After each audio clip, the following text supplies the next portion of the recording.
Актуальную информацию о ситуации с коронавирусом на 21 августа узнаем прямо сейчас. Добрый день, уважаемые жители Республики Саха-Якутия. Санитарно-эпидемиологическая ситуация в республике остается напряженной. За последние сутки выявлено и зарегистрировано по данным Управления Роспотребнадзора 45 новых случаев коронавирусной инфекции. В том числе 25 случаев выявлено в городе Якутске, 4 случая, вот я называю, по убыванию в Мирнинском районе, 3 в Татинском случае, по 2 случая выявлено в Нюрнбергском, Верхневилюйском, Мегино-Кангаласском, Нюрбинском районах и по 1 случаю в Абыйском, Алданском, Верхоянском, Вилюйском, Горном, Ленском, Намском, Алекминском, Хангаласском и Чурапчинских районах. Все ближайшие контакты обозначенных 45 граждан, которые относятся к 45 этим новым случаям, выявлены и изолированы, находятся либо на амбулаторном лечении, либо на самоизоляции. За сутки лабораториями республики проведено 3252 новых исследования на коронавирус. Всего с начала эпидемии у нас проведено 355 712 тестов на коронавирусную инфекцию.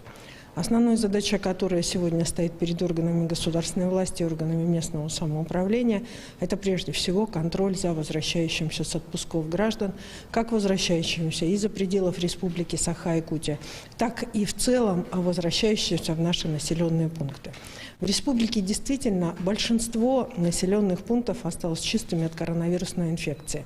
Это связано прежде всего и с нашими особенностями расположения населенных пунктов, это связано с нашими территориальными особенностями. Очень хотелось бы эту частоту от коронавирусной инфекции в них сохранить. Для этого все меры должны быть, наоборот, не ослаблены, а усилены, в том числе меры по контролю за состоянием здоровья людей со стороны наших медицинских учреждений и со стороны органов местного самоуправления, меры по контролю за соблюдением гражданами, и масочного режима, и, соответственно, контроль за теми, кто приезжает. Соответственно, с 1 сентября мы начинаем учебный процесс как в школах, так и в детских садах.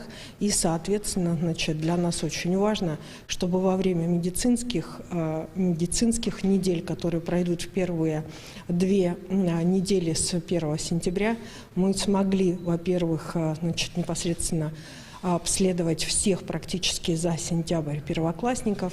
Медосмотры для всех остальных пройдут до 31 декабря за это время. И, соответственно, обеспечить здоровую среду. Это сейчас наша главная задача – обеспечить здоровую среду для образовательного процесса. И, соответственно, в дальнейшем положить алгоритм действий для того, чтобы можно было открыть как учреждения дополнительного образования, так и, соответственно, иные учреждения как таковые.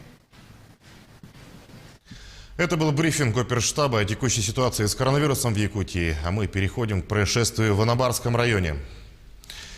Пожар на нефтебазе в селе Соскалах локализован на площади 100 квадратных метров. Ситуация находится под контролем специалистов МЧС России, региональной службы спасения и республиканской пожарной охраны.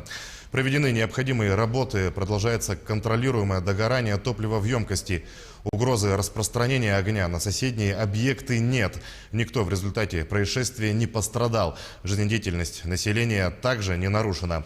В ликвидации пожара задействованы 63 человека и 14 единиц техники. 9:15 пожар локализован. Сейчас дотушивание идет.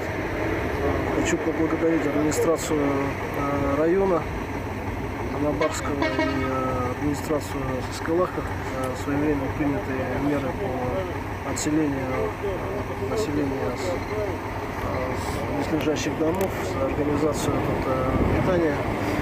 Отдельно благодарность силам МЧС, противопожарной службы спасения.